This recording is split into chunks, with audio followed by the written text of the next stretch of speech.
Bonjour à tous et bienvenue dans ce nouveau Trading Analyse. Nous sommes le dimanche 6 octobre 2024 et nous allons voir ce qu'il s'est passé cette semaine sur les marchés boursiers et comment orienter votre trading et vos investissements à long terme pour la semaine à venir. C'est parti.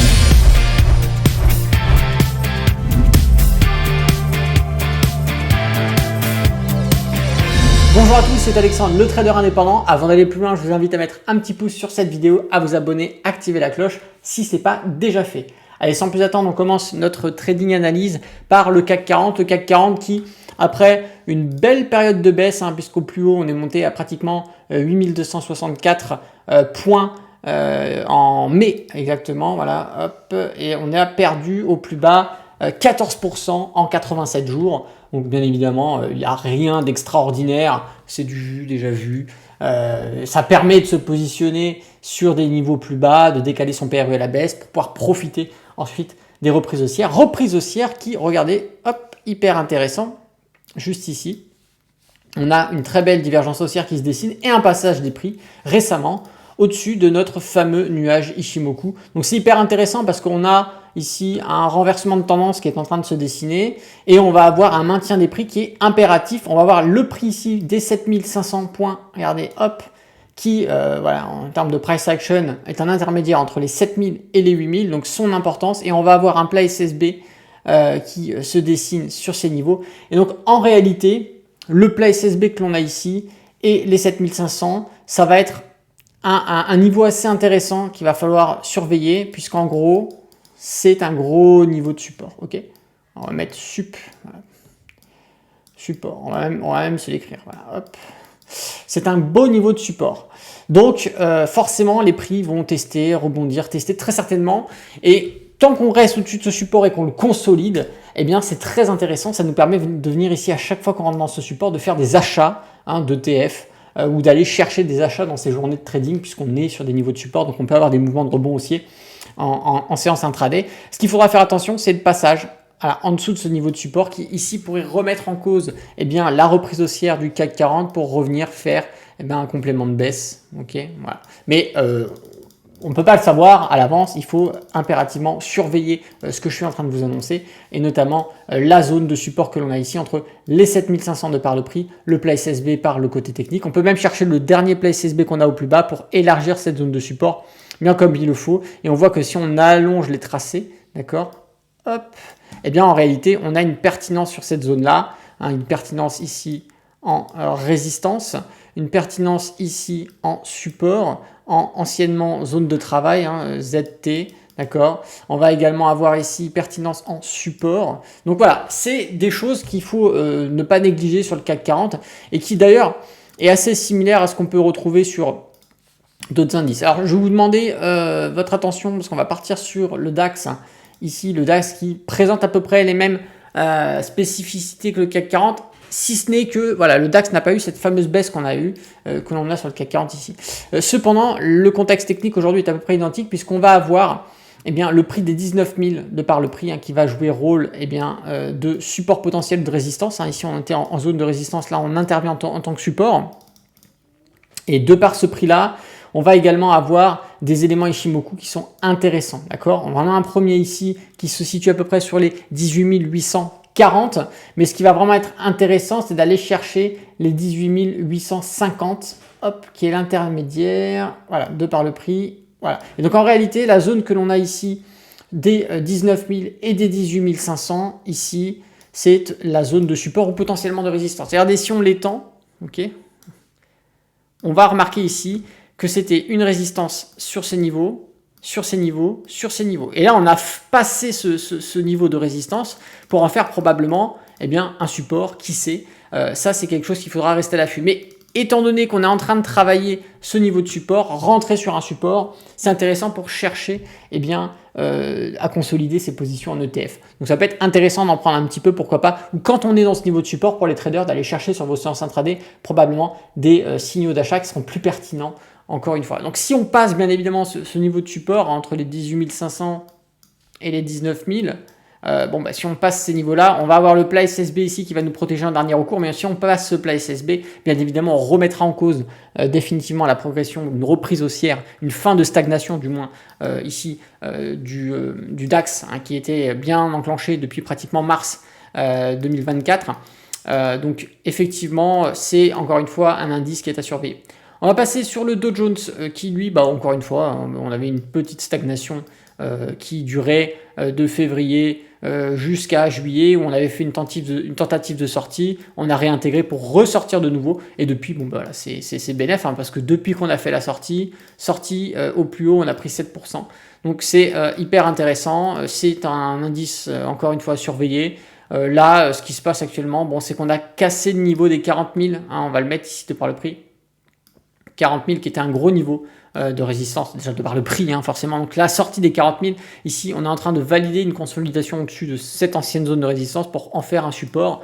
Donc là, effectivement, sur le Dow Jones, on est un peu haut. Okay, on ne rentrera pas ici, on attendra d'avoir des retours soit sur des outils donnés par Ishimoku, Tenkan Kijun, ou également rentrer dans le Kumo, pourquoi pas, ou au contact du plat SSB, ça nous permettrait d'optimiser les points d'entrée, de rentrer sur des ETF de façon beaucoup plus intéressante pour nos achats. On va partir sur le Nasdaq qui, regardez un petit peu, un dernier plus haut qui se situe ici, comme on en avait parlé dans nos dernières vidéos, à peu près aux alentours des 20 600. Voilà, donc pareil, les 20 000 sur le Nasdaq qui, on va le mettre ici, posait problème. Hein, on est sur une zone de résistance, donc on a tenté ici une sortie, on a réintégré, contact résistance, on tente une ressortie et on ressort. Vous voyez, donc le niveau des 20 000 sur le Nasdaq, c'est pas encore fait. D'accord, c'est pas encore fait, c'est quelque chose qui est en cours. Donc on n'achète pas le Nasdaq maintenant, on l'achèterait contre une résistance et ce serait une probable grosse erreur. Alors probablement que cette bougie et que cette mèche de rejet peut pumper à la hausse, mais là dans ces cas-là on interviendra en trading, mais dans le cadre d'un investissement long terme, le timing pour rentrer en position est complètement dégueulasse, d'accord. De par les 20 000, de par les derniers plus hauts ici, on a une double résistance de par le prix, résistance technique, et donc ces deux résistances nous donnent une grosse zone de résistance ici, sur laquelle on ne viendra surtout pas faire d'achat d'ETF, on attendra d'avoir le prix qui redécale à la baisse contre un indicateur Ishimoku, contre un plat SSB, etc. Et le SP500 maintenant, SP500 juste ici. Regardez-moi le SP500, magnifique. Pour moi, le SP500, c'est le Dow Jones. Actuellement, on a à peu près exactement les mêmes éléments. On va avoir les 5800, regardez juste ici, qui à leur approche vont jouer rôle. On a également les 5750 qui vont jouer rôle technique, les 5800 rôle psychologique de résistance, donc on a résistance, ok, et on va avoir également le prix des 5000, hop, que je vais vous mettre, des 5500, excusez-moi, que je vais vous mettre en évidence si j'arrive à le choper, voilà, on est à peu près sur ces niveaux-là, les 5500 qu'on a eu du mal, hein. On a fait une tentative de sortie, réintégration, et finalement, c'est sur les mouvements de septembre où on arrivera vraiment à décoller et à casser les derniers plus hauts de nos deux tentatives de sortie qui ont été voilà, un petit peu avortées. Et donc vraiment, là, on est en train de consolider du coup au-dessus des 5000, vraiment depuis quelques semaines sur le SP500, des 5500 sur le SP500. Donc attention, les 5500, on va se les mettre en évidence juste ici. Voilà, 5500... Voilà. Donc effectivement, là, on achèterait contre une résistance, c'est pas top. On attendrait de revenir soit sur les derniers plus hauts techniques, hein, ça nous ferait ici support probable, donc des achats sur ces niveaux-là, ou de revenir sur le prix des 5500, un achat intéressant. Après, on aura bien évidemment ici le plat SSB qui se décale de plus en plus à la hausse. Et donc vient rajouter des résistances techniques supplémentaires, des supports techniques supplémentaires afin de protéger le prix de mouvement. Donc pour le SP500, on a à peu près ce que je vous avais dit sur le Dow Jones. Et maintenant, je vous propose de passer sur le Bitcoin qui tout simplement continue de faire ce que je vous avais dit précédemment. On est ici contre une droite, une belle droite de tendance qui joue rôle de résistance. Et à chaque contact, voilà, hein, on a les prix qui baissent constamment. Donc on est en train, en fait, en réalité, si on pousse la chose un peu plus loin, je vais vous dessiner, vous l'avez sous vos yeux, voilà, hop, alors, je vais le redessiner mieux que ça. Je vais prendre mes petits tracés et ça sera beaucoup plus propre.